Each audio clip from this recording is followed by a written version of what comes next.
বাংলাদেশের ডাক্তারদের প্রবলেম আছে, বাংলাদেশের ডাক্তারদেরও প্রবলেম আছে। আমি নিজে ডাক্তার হয়ে বলছি, বাংলাদেশের ডাক্তারের প্রবলেম। এবার বাংলাদেশের ডাক্তার, আমার ছোটবেলায় আপনারা অনেকে শুনছেন, ছোটবেলায় কিন্তু আমি একটা লোক পাথর খেত, আপনাদের মনে আছে পাথর খেত? খলিলুল্লাহ যা খেত ওটা বলে পরে আপনারা ভাত খাবেন না,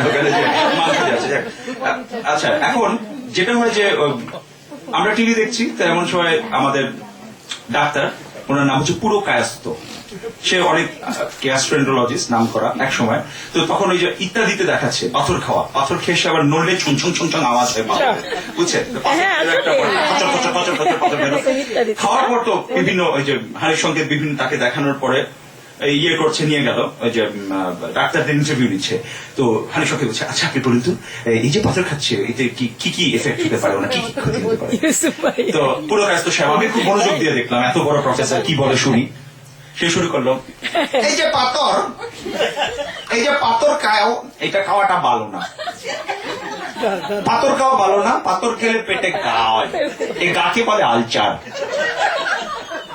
আমি অবাক হয়ে গেলাম, সেটা ডাক্তার আলচার, হ্যাঁ আলচার, পেটে গা হয়, এটাকে বলে আলচার। আমাদের প্রফেসর নুরুল ইসলাম, উনি ওনার চিটাগাং বাড়ি, আচ্ছা, তো উনি এরকম বলতে যে হার্ট যখন ফার্ম করে ব্লাড প্রেশার বেড়ে যায়, হার্ট যখন ফার্ম করবে, জোরে ফার্ম করলে ব্লাড প্রেশার বেড়ে যায়।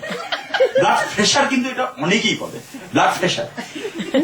এবং আপনি ওই আমাদের ওখানে এক স্টুডেন্ট ছিল, সে বলতো why ballot cannot clot into the ballot flow. Tell me why ballot cannot clot into the ballot flow. Ballot তো কমন, ব্যালট বলবে কিন্তু ballot, why blood can clot into the blood flow, why ballot cannot clot into the ballot flow. ওই তামিলদের মতো twinkle twinkle little star, how I wonder what you are, আন্ডা পান্ডা বড়া। আপনাদের এটা তো আপনাদের অনেকবারই আমি বলছি, তামিলরা আমার খুব প্রিয় চরিত্র। আমি একবার হসপিটাল থেকে ফিরতেছি, আমি আর টিনা, তো তামিলদের প্রোটেস্ট চলতেছে। তো তখন এক লোক, সত্যি ঘটনা, তখন তামিলদের প্রোটেস্টের মাঝখানে হঠাৎ করে আমার দিক তাকে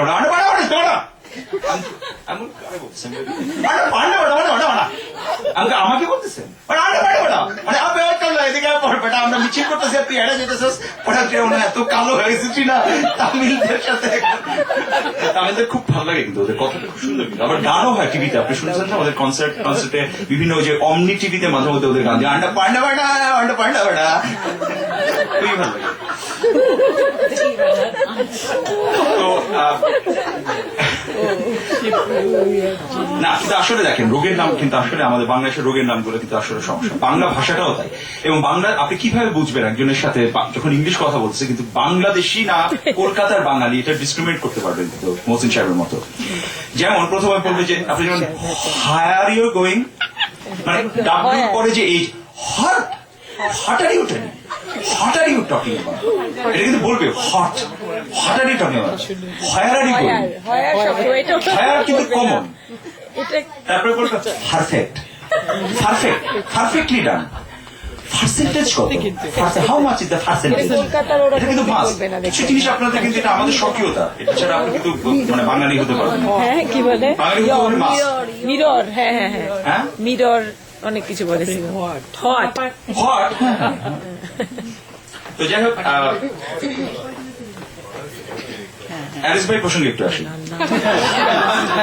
অ্যারিস ভাই কই, অ্যারিস ভাই প্রসঙ্গে একটু আসি। অ্যারিস ভাই সীমা আপার সাথে কথা বলতেছে, তো সীমা আপা মাঝে মাঝে বলছে, শোনো অ্যালিস, তুমি শোনো, আমি যদি মনিটরে যাই বুঝছো অ্যালিস, তুমি কিন্তু আমাকে বিয়ে টিয়ে করবে না, বুঝছো?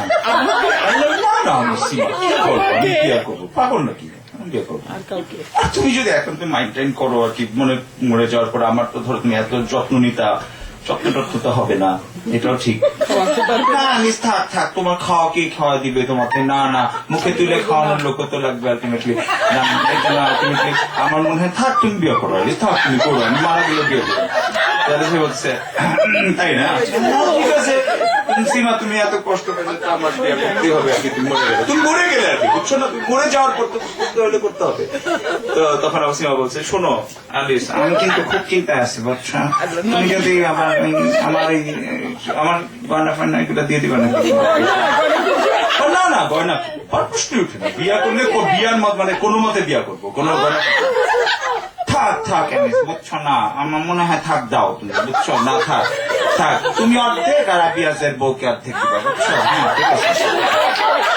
তারপরে আলিস ভাই বলছে, ঠিক আছে তুমি যখন চাইতেছো, আমার তো কিছু করার নেই, আচ্ছা ঠিক আছে। শুনো আলিস, এই যে আমার যে শাড়িগুলো আছে ওগুলো দিয়ে দিবা তোমার বউকে। না, প্রশ্ন উঠে, তোমার শাড়িটা একটা স্মৃতি না আমার। না, ঠিক আছে আলিস, বুঝছো না, থাক, ঠিক আছে, আবিয়াসের বউকে অর্ধেক, তার তোমার নতুন বউকে অর্ধেক দিয়ে, বুঝছো? হ্যাঁ, গেছে লাস্ট বলছে, সেলোয়ার কামিজ গুলো দিয়ে দিবা।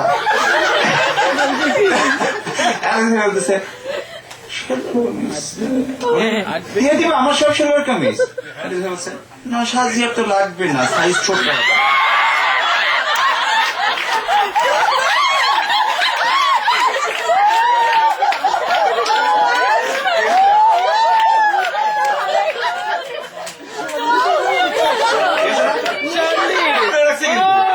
আমার বলছে সাজিয়ে আপনি ওদিকে ঠিক করে রাখছে। অ্যালিস ভাই প্রসঙ্গে আরেকটা কথা মনে পড়লো, অ্যালিস ভাই হঠাৎ করে আচ্ছা, অ্যালিস ভাই আমার প্রিয় মানুষ, আমি বলবো না অ্যালিস ভাই সম্পর্কে। আচ্ছা, অ্যালিস ভাই একবার আল্লাহর সাথে দেখা হচ্ছে। অ্যালিস ভাইকে অ্যালিস ভাই আল্লাহ বলছে যে, না অ্যালিস তুমি যা চাও আমি সব দিব তোমাকে। অ্যালিস ভাই তো খুব খুশি হয়ে গেছে, কি চাও বলো, একটা উইশ করো আমি দিব।